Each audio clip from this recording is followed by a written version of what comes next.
새해 두 번째 중고등부 예배에 나오신 여러분 환영합니다. 함께 오늘 첫 찬양 나의 갈 길 다 가도록 함께 찬양할 건데요. 우리 갈 길 다 가도록 하나님께서 인도하신다라는 내용의 찬양인데 가사를 생각하면서 함께 찬양하겠습니다.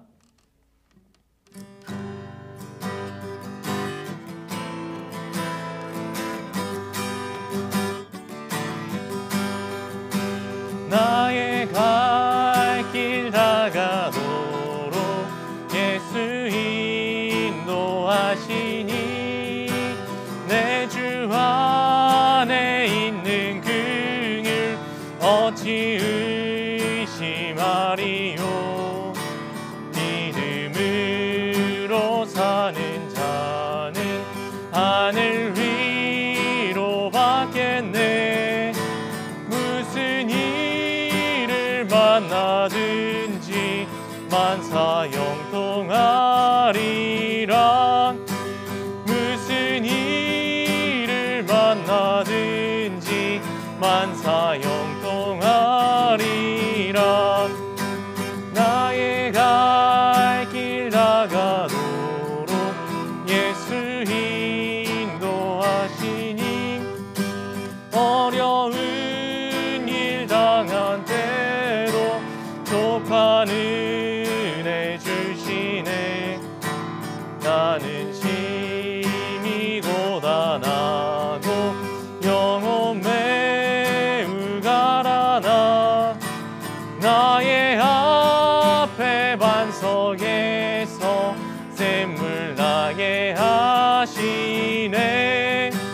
나의 앞에 반석에서 샘물 나게 하시네.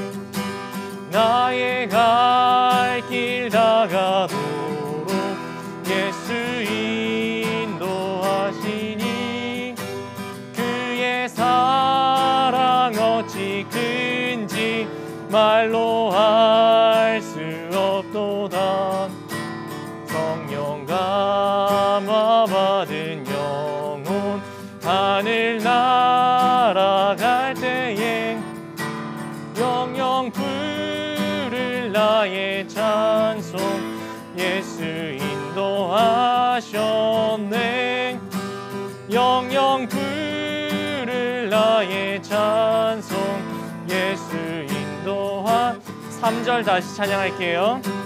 나의 갈 길 다 가도록 예수 인도하시니 그의 사랑 어찌 큰지 말로 할 수 없도다.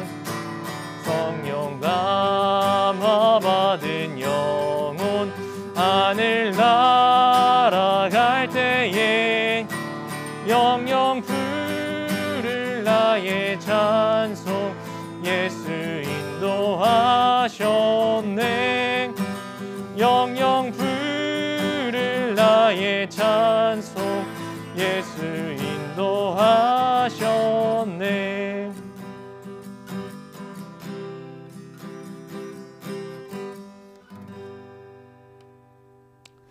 정말 기도하겠습니다.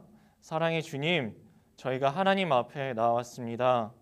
이 시간 각자의 자리에서 온라인으로 예배드리는 이 시간 하나님께 영과 진리로 예배드릴 때 하나님 각 사람 가운데 예배드리는 저희 예배자들 가운데 하나님께서 찾아가 주셔서 만나 주시고 예배를 받으시고 말씀하여 주시고 주님께서 보여주시는 길로 인도하심을 받는 시간 되게 하여 주시옵소서. 예배 시간을 모두 주님께 맡겨드리오며 예수님의 이름으로 기도했습니다. 아멘. 광고 말씀입니다. 오늘 뭔가 바뀌었죠? 네, 시작하겠습니다. 영아, 네, 죄송합니다. 네, 오늘 이렇게 좀 바뀌었어요. 세팅이 좀 바뀌었죠? 새해를 이렇게 시작하면서 세팅을 조금 바꿔봤습니다. 이렇게 해봤는데 나쁘지는 않은 것 같아요. 우리 새해를 시작하는데 새해를 기도하면서 시작하셨으면 좋겠어요. 새해 가운데 뭐 여러 가지 일들이 있겠지만 기도로 시작하는 새해 되셨으면 좋겠습니다. 특별히 2021 우리 설린 중고등부를 위해서 특별히 기도를 좀 많이 해주셨으면 좋겠어요. 선생님들을 위해서, 그리고 여러분 자신을 위해서, 주변의 친구들을 위해서 기도하는 그런 시간들 가지셨으면 좋겠습니다.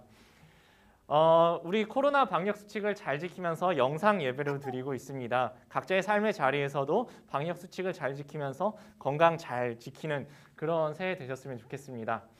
네, 바로 말씀 들어가겠습니다. 오늘 말씀은 빌립보서 1장 6절, 잠언 16장 9절, 이사야 46장 3절 4절 이사야. 네, 많은 것 같은데 전혀 많지 않습니다. 제가 받들어 읽을 때 여러분도 각자의 자리에서 함께 읽으셨으면 좋겠어요. 말씀 보겠습니다. 선한 일을 여러분 가운데서 시작하신 분께서 그리스도 예수의 날까지 그 일을 완성하시리라고 나는 확신합니다. 사람이 마음으로 자기의 길을 계획할지라도 그의 걸음을 인도하시는 이는 여호와시니라. 야곱의 집안아, 이스라엘 집안의 모든 남은 자들아, 내 말을 들어라. 너희가 태어날 때부터 내가 너희를 안고 다녔고 너희가 모태에서 나올 때부터 내가 너희를 품고 다녔다. 너희가 늙을 때까지 내가 너희를 안고 다니고 너희가 백발이 될 때까지 내가 너희를 품고 다니겠다. 내가 너희를 지었으니 내가 너희를 품고 다니겠고 안고 다니겠고 또 구원하여 주겠다. 아멘.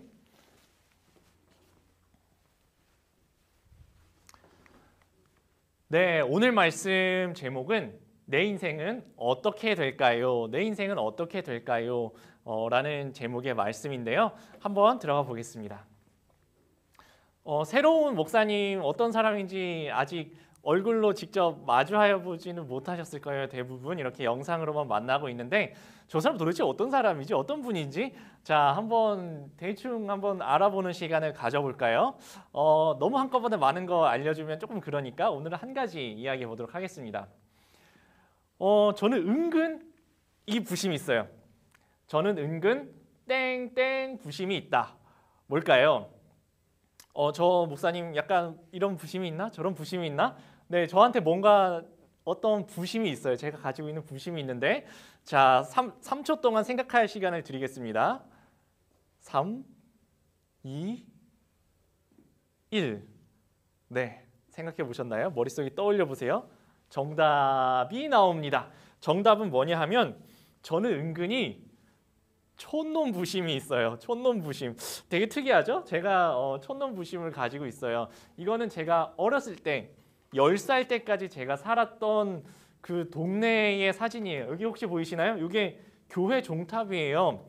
저희 아버지가 목사님이셔가지고 여기가 예배당이고요. 여기가 예배당이고 여기 교회 종탑 이렇게 막 땡땡 이렇게 치는 종탑이고요. 여기 보이는 집이 보이시나요? 여기 약간 괜찮은 집이 지어져 있는데 옛날에는 이거보다 훨씬 오래된 엄청 구형 가옥이었어요. 그거를 이제 부시고 새로 지으셨더라고요. 여기가 얼마나 깡촌이냐 하면은 네. 이게 제가 다녔던 학교 사진이에요. 학교도 약간 리모델링을 해서 깔끔해졌는데 제가 다닐 때 학교의 학생 수가 40명. 40명이 한 반에 40명이 아니고요. 한 학년에 40명도 아니고 1, 2, 3, 4, 5, 6학년 다 합치면 그게 40명이었어요. 진짜 저 조그만한 학교였죠. 이 학교에 보면은 교실 몇 개 없잖아요. 요거 하나는 교장실, 하나는 교무실, 하나는 행정실 뭐 이랬던 것 같아요. 그리고 교실은 실제 교실은 3개밖에 안 썼어요. 어떻게 3개로 가능했냐? 담임 선생님이 3분이 계세요. 3분이 계시면 한 선생님이 같은 교실 안에 1학년도 앉아 있고 3학년도 앉아 있어요. 그러면 3학년이랑 1학년이랑 같은 선생님한테 배우는 거예요. 어떻게 그게 가능하죠? 30분 동안은 1학년 가르치고 30분 동안은 3학년 가르치고 그동안 여기는 자율학습하고 있고 뭐 이런 식이었어요. 진짜 깡촌이었죠? 네, 이런 촌에서 살았습니다. 이게 전혀 자부심을 가질 게 아닌데 저는 이때 좋았어요. 재밌었어요.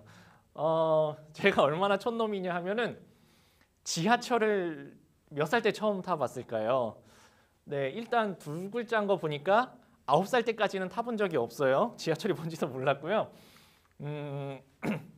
19살 때 처음으로 타봤습니다. 고3 때 처음으로 지하철을 타봤고요.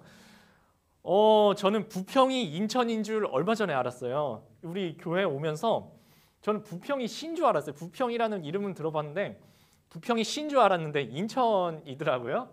네, 제가 수도권에 대해서 잘 몰라요. 촌놈이라 갖고.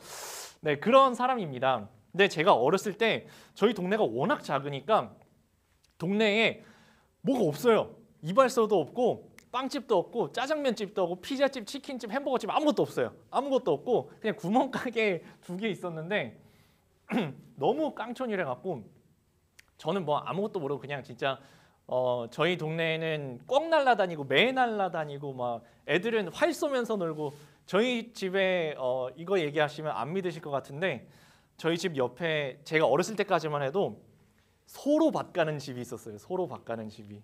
네, 그 정도 깡촌이었습니다. 제가 어렸을 때 하루는 춘천시라는 곳을 나갔어요. 시, 부평보다 훨씬 작아요. 근데 춘천시를 나갔는데 어디선가 엄청나게 저의 그 상상력을 자극하는 그런 일이 일어났습니다. 그게 저의 꿈이 되었어요.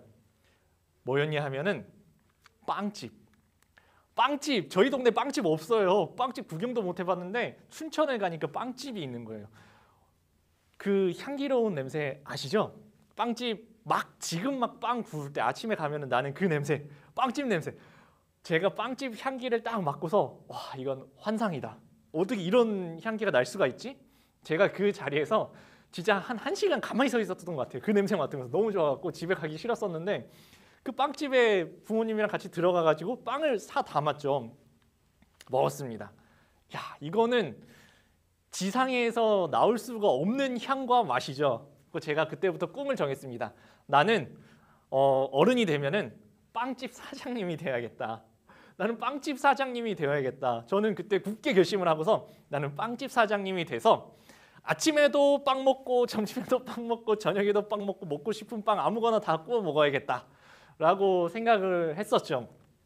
그리고 제 계획대로 안 됐습니다. 저희 꿈은 이루어지지 않았어요. 보시는 바와 같이 저는 빵집 사장님이 못 됐습니다. 되고 싶었는데 못 됐어요. 제 계획대로 안 됐는데 덕분에 여러분 앞에서 이렇게 만날 수 있게 됐죠. 여러분에게 이렇게 설교하는 사람으로 목사로서 이렇게 설 수 있게 됐습니다. 제 계획이 안 이루어져서.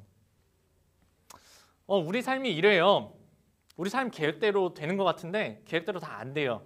혹시 여러분 이런 분들 계세요? 나는 계획해서 태어났어. 우리 엄마가 나한테 야, 똑똑 한번 태어나 볼래? 그래. 태어나 보겠다고? 오케이, 알았어. 언제쯤 태어나고 싶어? 여름에 태어날래? 겨울에 태어날래? 너 남자가 되고 싶어? 여자 되고 싶어? 너 미국에 갈래? 한국에 갈래? 물어보고 태어나신 분 계신가요? 아무도 안 계시죠? 아무도 없습니다. 우리 태어난 거, 우리 인생의 시작, 우리 계획과 아무 상관없이 시작되었어요. 그리고 우리는 우리의 마지막 날이 언제가 될지, 어떻게 될지, 어느 자리일지, 어떤 상황일지, 누구와 함께일지 전혀 몰라요. 아무도 몰라요. 아무도 몰라요. 우리의 삶의 시작부터 마지막까지 이게 계획대로 되는 것 같은데 계획대로 되지가 않아요. 인생 우리 마음대로 되는 게 아닙니다. 우리 인생이 마음대로 되는 게 아니라는 것이 인생의 진리인 게 성경에도 이렇게 기록이 돼 있어요. 아까 읽었던 말씀이죠. 사람이 마음으로 자기의 길을 계획할지라도 우리 계획은 참 많습니다. 저한테 이 목사님도 계획이 진짜 많아요. 계획이 진짜 많아요. 근데 계획할지라도 그의 걸음을 인도하시는 이는 여호와시니라. 이게 우리 인생의 진리입니다. 우리들은 많은 계획을 세우고 계획대로 될 것만 같지만 사실 그 계획은 인도하시는 분은 하나님이시라는 것. 그게 우리 믿는 친구들이, 우리 중고등부 학생들이, 선생님들이, 그리고 제가, 우리 모두가 마음속에 품고 살아야 되는 거예요. 인생 우리 마음대로 되는 게 아니에요. 우리 삶은 시작부터 끝까지 계획대로 되는 게 아닙니다. 그런데 우리를 이끌어 주시는, 그의 걸음을 인도하시는 분은 여호와시라고 했었죠. 그 주님 손 꽉 붙잡고 갈 때, 그 주님 손 꽉 붙잡고 갈 때에 그 길이 생명의 길이 된다고 성경은 우리에게 말씀하고 있습니다. 왜 우리는 이해할 수 없는 일을 자꾸 마주하게 될까요? 살다 보면 참 이해할 수 없는 일 많지 않아요? 저는 살면서 진짜 이해할 수 없는 일을 많이 마주한 것 같아요. 이거 왜? 쟤왜 이러는 거야? 저 사람은 왜 저러지? 이 상황은 왜 이렇지? 하나님 도대체 왜 저한테 이런 일을 겪게 하시는 건가요? 도무지 이해할 수 없는 상황은 우리 삶에 끊임없이 이루어집니다. 심지어는 예수님도 이렇게 말씀하신 거 아세요? 나의 하나님, 나의 하나님, 어찌하여 저를 버리십니까? 예수님한테도 이해할 수 없는 일이 있었어요. 우리가 우리 삶을 다 이해할 수 있을까요? 절대 그렇지 않습니다. 근데 왜 그런 걸까요? 왜 우리는 이해할 수 없는, 계획에 없는 일을 자꾸만 마주하게 되는 걸까요? 자, 오늘 성경 말씀의 바울을 보면서 한번 생각해 봅시다. 오늘 성경 말씀 빌립보서 1장을 기록한 사람은 사도 바울이라는 분이에요. 사도 바울은 가진 게 진짜 많은 분이었어요. 집안도 짱짱하고요. 당연히 경제적으로도 여유가 있는 사람이었고요. 신분상으로는 로마 시민권자였어요. 그리고 공부를 진짜 잘했고 공부를 많이 했어요. 많이 배운 사람. 요새로 치면은 하버드대에 나온 약간 그런 느낌이었어요. 정말 가진 것도 많고 명성도 있고 어디를 가든지 사람들이 저 악수 한번 해주시죠 하면서 인사하고 싶었던 그런 사람이 바울이었어요. 근데 바울이 예수님을 믿으면서 그 모든 걸 다 버립니다. 다 쓰레기처럼 쓰레기통에 착착착착 나가고 착 버린 것처럼 다 버렸어요. 모든 걸 버리고 나갑니다. 어디로 가냐 하면은 전도하러 다닙니다. 전도하러 다니면서 편하게 다닌 게 아니에요. 죽을 고비를 수없이 많이 넘깁니다. 지금 여기 보이시나요? 사람들이 돌 던지고 바울은 돌 맞으면서 가는 것. 사도 바울은 가는 곳마다 배척을 당하고 돌을 맞고 죽을 위기도 수없이 겪으면서 전도하러 다녔습니다. 예수님을 믿는다는 이유 때문에. 그리고 지금 이 빌립보서를 기록하고 있는 이 순간에는 바울은 감옥에 갇혀 있어요. 감옥에 갇혀 있는 바울입니다. 뭐 죄를 지어서 그런 게 아니에요. 바울이 예수님을 전한다는 그 이유 때문에 바울은 감옥에 갇혀 있는 상황에서 이 빌립보서 1장을 기록하고 있습니다. 바울이 갇히고 싶어서 갇혔을까요? 아니에요. 바울도 지금 갇히고 나 감옥에 가야지. 감옥 가면 콩밥 맛있겠다 하면서 간 거 아니라고요. 계획에도 없었던 일이에요. 바울의 계획은 주님의 말씀 전하는 거였지 감옥에 갇히는 게 아니었다고요. 감옥에 갇혀 있으면서 어떤 생각을 했을까요? 사도 바울은 이 감옥에 갇히고 감옥에 풀려나면은 또 말씀 전하다가 또 갇히고 아니면은 또 말씀 전하다가 또 매 맞고 또 돌 맞고 쫓겨다니고 도망다니고 끊임없이 사랑하는 사람들이랑 계속 작별 인사해야 돼요. 여기서 복음 전했으면은 또 다른 곳에 가서도 복음을 전해야 하기 때문에 계속 옮겨야 다녀야 하면서 사랑하는 사람들과 계속해서 작별해야 되고 가는 곳마다 환영받는 것도 아니고 배척을 당하고 매 맞고 감옥에 갇혀가면서 끊임없이 작별하고 지금보다 더욱더 어려운 곳으로 떠나가야만 하는 이 바울. 바울은 이 상황이 다 이해가 되었을까요? 자신의 상황을 다 이해할 수 있었을까요? 내가 왜 이렇게 감옥에 갇혀 있는 걸까? 다 이해할 수 있었을까요? 앞으로 내 인생은 어떻게 되는 걸까? 다 이해할 수 있었을까요? 절대 그렇지 않습니다. 지금 이 성경을 기록하고 있는 이 사도 바울도 자신의 삶을 다 이해할 수는 없어요. 우리의 인생에는 저 길 너머에 뭐가 있는지 알 수가 없어요. 제가 오늘 주제 그림으로 이렇게 잡아봤는데요. 길이 있죠? 우리는 인생길을 이렇게 걸어갑니다. 인생길을 걸어가요. 그리고 우리는 눈을 크게 뜨고서 최선을 다해서 내 앞에는 뭐가 있을까? 그 앞에 1m 앞에 뭐가 있을까? 5m 앞에 뭐가 있을까? 10m 앞에 뭐가 있을까? 최선을 다해서 보면서 나 여기는 이렇게 해야지. 여기서는 이렇게 해야지. 여기서 뭐 해야지? 하고 계획하고 계획을 실행하면서 우리는 살아가려고 노력을 해요. 그게 우리의 인생입니다. 그런데 우리가 아무리 열심히 바라보려고 그래도 우리가 볼 수 있는 데는 딱 여기까지예요. 그리고 여기 너머에 무슨 일이 일어나고 있는지 뭐가 있는지 전혀 몰라요. 그게 우리 사람들의 한계입니다. 아무리 열심히 계획하고 예측하려고 해도 요만큼 고작 요만큼밖에 보이지 않는 것. 당장 내일 일이 무슨 일이 일어날지 알 수 없는 것이 우리 인생의 본질이에요. 우리 인생은 저 길 너머에 뭐가 있는지 알 수 없이 살아가요. 근데 바울은 이 모든 걸 다 알지는 못해도 내 앞길을 다 알지 못해도, 내 현재 상황과 앞의 상황을 다 이해하지는 못해도 한 가지 분명히 믿고 꽉 붙잡은 것이 있습니다. 그 사실은 뭐냐 하면은 내가 기억도 하지도 못하는 삶의 시작점, 그 시점을 하나님이 내 삶을 시작하게 하셨다. 내가 기억도 하지 못하는 갓난아기, 아니 갓난아기로 태어나기도 그 이전부터 하나님께서 나의 삶을 계획하고 계셨다. 그것이 바로 아까 우리가 읽었던 우리 가운데서 착한 일을 시작하신 하나님께서, 우리 가운데서 선한 일을 시작하신 하나님께서라고 하신 말씀이에요. 하나님께서 내 인생을 시작하셨다고. 내 인생의 시작점에는 다른 어떤 나의 계획과 나의 의식과 내 능력과 노력이 있었던 것이 아니라 하나님의 계획하심이 있었다고, 하나님의 인도하심이 있었다고. 그게 아까 읽었던 빌립보서 1장 6절의 첫 부분입니다. 그리고 우리 가운데 선한 일을 시작하신, 착한 일을 시작하신 하나님께서 그리스도 예수의 날까지 완성하실 것이라고. 그리스도 예수의 날이라는 것은 세상 끝날까지, 우리 인생의 마지막 날까지, 또 그 이후까지, 우리가 죽은 이후까지도 세상 끝날까지 하나님께서 인도하신다고요. 하나님께서 계획하셨고 시작하셨고 인도하시고 완성하신다고요. 그게 우리 삶의 본질이라고요. 이게 사도 바울이 꽉 붙잡았던 한 가지 진실입니다. 하나님, 우리 삶을 인도하시는 하나님, 그리고 그 모든 발걸음마다 내가 내 힘과 내 능력과 내 노력과 내 계획대로 발걸음을 살아가는 것 같지만 사실은 그 발길 앞걸음을 비춰주시고 인도하여 주시는 분은 하나님이시라. 하나님이 그 모든 발걸음, 모든 순간을 함께 하시고 인도하여 주신다는 것, 이것이 사도 바울이 꽉 붙잡았던 진리입니다. 우리는 작은 그림 그리고 살아가요. 이렇게 애기처럼 작은 그림. 이거 지금 그리고 있는 이 그림, 선 하나 틀렸다. 아이, 잘못했어. 선 잘 그렸는데 그림이 잘 나오는 것 같아.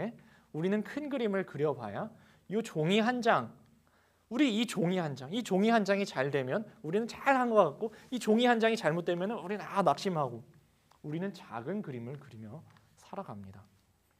근데 하나님은 큰 그림 그리셔요. 이 위에 종이 한 장 어디쯤에 있을까요? 종이 한 장 얼마나 할까요? 진짜 작아요. 진짜 작아요. 근데 하나님은 큰 그림을 그리셔요. 그래서 우리는 아마 죽을 때까지도 하나님의 큰 그림을 다 이해 못할 거예요. 아마 죽을 때까지 저는 하나님의 그 큰 그림을 다 이해 못할 것 같아요. 그게 우리의 한계입니다.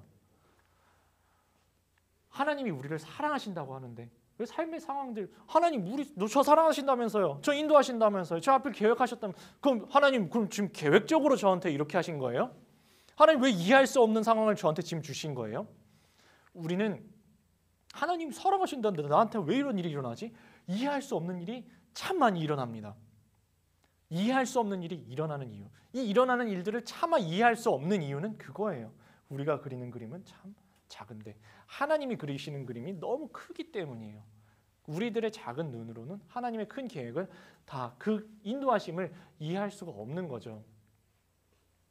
어쩌면 우리들의 희망과 꿈은 이루어지지 않을 수도 있어요. 정말 생각지도 않은 일이 우리 앞에 생겨나고, 정말 우리들의 그 꿈과 희망과 노력들은 물거품처럼 이거 뭐야, 내가 헛고생한 건가 싶은 일들이 우리에게 생겨날 수도 있어요. 저의 일처럼 빵집 사장 되고 싶었는데 못 된 것처럼 우리들의 계획은 어쩌면 안 이루어질 수도 있어요. 어쩌면 그럴 때가 더 많을 수도 있어요. 근데 우리가 다 이해할 수는 없을지라도 하나님을 신뢰하는 것, 우리가 하나님 다 이해 못해요.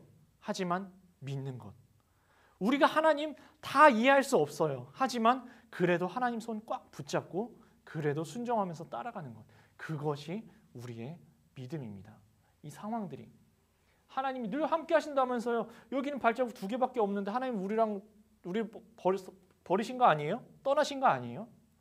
이해할 수 없는 상황에도 신뢰하면서 하나님 그 순간에도 나와 함께 하신다는 것을 신뢰하면서 가는 것, 그게 우리 믿는 그리스도인의 믿음입니다. 우리가 믿는 하나님은 이런 분이에요. 이사야 46장에 나오는 하나님, 이런 분입니다. 야곱의 집안아, 이스라엘의 집안의 모든 남은 자들아, 내 말을 들어라. 너희가 태어날 때부터 내가 너희를 안고 다녔고, 너희가 태어날 때부터 내가 너희를 안고 다녔고, 너희가 모태에서 나올 때부터 내가 너희를 품고 다녔다. 너희가 늙을 때까지 내가 너희를 안고 다니고, 너희가 백발이 될 때까지 내가 너희를 품고 다니겠다. 내가 너희를 지었으니 내가 너희를 품고 다니겠고 안고 다니겠고 또 구원하여 주겠다. 우리가 다 이해할 수 없지만 하나님이 하시는 일은 이래요. 우리가 모태에 있을 때부터 너희를 품고 다녔고, 갓난 아기일 때부터 너희를 안고 다녔고, 너희가 백발이 될 때까지, 너희 삶의 끝날까지 너희를 안고 다니고 품고 다니고 너희를 구원하여 주겠다. 이것이 하나님의 마음이고 하나님의 사랑이고, 하나님이 이렇게 우리와 함께 하신다고 약속하신 겁니다. 오늘 아까 처음 찬양 나의 갈 길 다 가도록 찬양했었죠. 가사가 보면 이래요. 나의 갈 길 다 가도록, 다 가도록, 우리가 눈으로 볼 수 없는 저 너머 저기까지 끝까지 다 가도록 인도하시는 분은 하나님이십니다. 주님 안에 있는 긍휼하심, 은혜를 우리가 의심하지 않고 붙잡는 것, 그게 우리의 믿음이에요. 믿음으로 사는 사람은 내 힘과 능력으로 할 수 없는 그 순간에 하늘에서 앞뒤 사방이 다 꽉꽉 막혀 있는 그런 순간에도 하늘에서 위로하심이 내려온다고요. 무슨 일을 만나든지 뚫고 나갈 수 있는 힘을 주님께서 주십니다. 어려운 일 당할 때도, 어려운 일 당할 때도, 내 힘으로 도무지 넘어갈 수 없는 큰 파도가, 거친 파도가 나를 향해서 오는 그 순간에도 족한 은혜, 하나님께서 붙잡아 주셔서 이 파도를 넘어갈 수 있는, 상상도 할 수 없는 은혜를 내려주신다고요.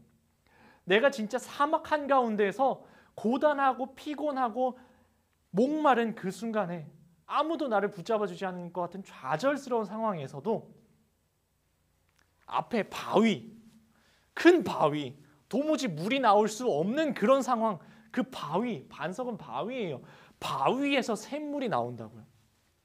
바위에서, 정말 상상하지 못했던 그곳에서 마시고도 남고 다른 사람에게도 퍼줄 수 있는 샘물 나게 해주시는 것이 하나님의 은혜라고요.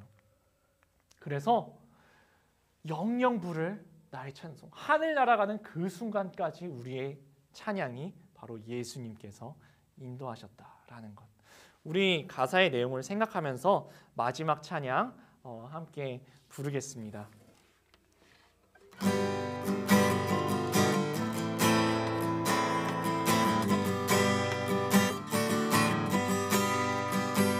나의 갈 길 다가도록 예수 인도하시니 내 주 안에 있는 긍휼 어찌 의심하리요.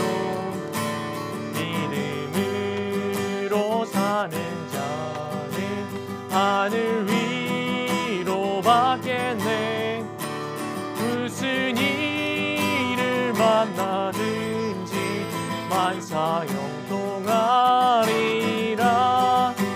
무슨 일을 만나든지 만사 형통하리라.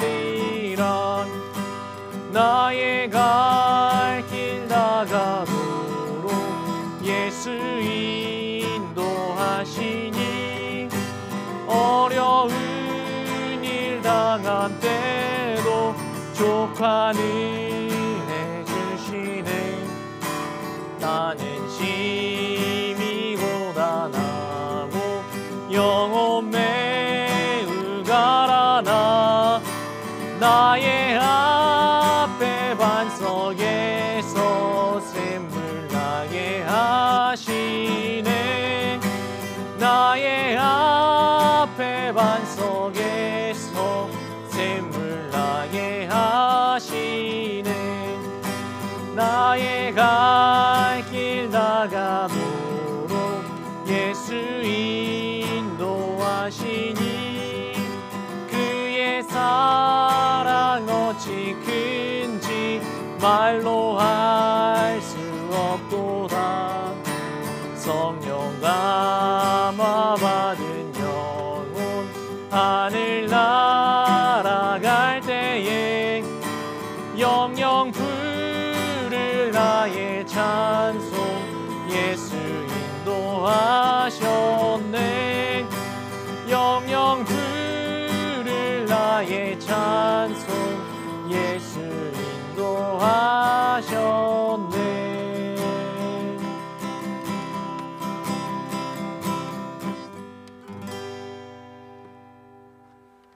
네, 기도하겠습니다. 사랑의 주님, 저희는 하나님을 다 이해할 수 없을 때가 많습니다. 지금 일어나고 있는 상황도 이해할 수 없을 때가 많고요. 우리 당장 내일 일이 어떻게 될지, 1년 뒤가 어떻게 될지 알지 못하고 살아갑니다. 저희들의 인생은 어떻게 될까요? 땅을 바라보고 살아갈 때는 사실 답이 없습니다. 우리 인생은 어떻게 될까요? 모르겠습니다. 하지만 하늘을 바라볼 때 우리 삶을 계획하시고 우리가 태어나기 이전부터 우리들을 품고 계셨고 지금도 우리와 동행하시며 우리 삶이 끝나는 날까지 백발이 될 때까지 그리스도 예수의 날까지 우리 가운데 시작하신 착한 일을 선한 일을 완성하실 주님께서 인도하여 주신다는 것, 주님께서 하늘에서 내려오는 위로와 반석에서 솟아나는 샘물과 우리가 넘어갈 수 없는 큰 파도를 넘어갈 수 있도록 하여 주시는 주님의 은혜로 이 모든 상황을 뚫고 나갈 수 있다는 것, 주님의 인도하심을 붙잡고 갈 때에 우리가 모든 일에 승리할 수 있다는 것, 그것이 우리가 믿고 또한 붙잡고 살아가는 진리입니다. 하나님, 저희가 주님 꼭 붙잡고 주님의 인도하심 따라서 주님과 동행하는 중고등부 학생들 다 될 수 있도록 주님께서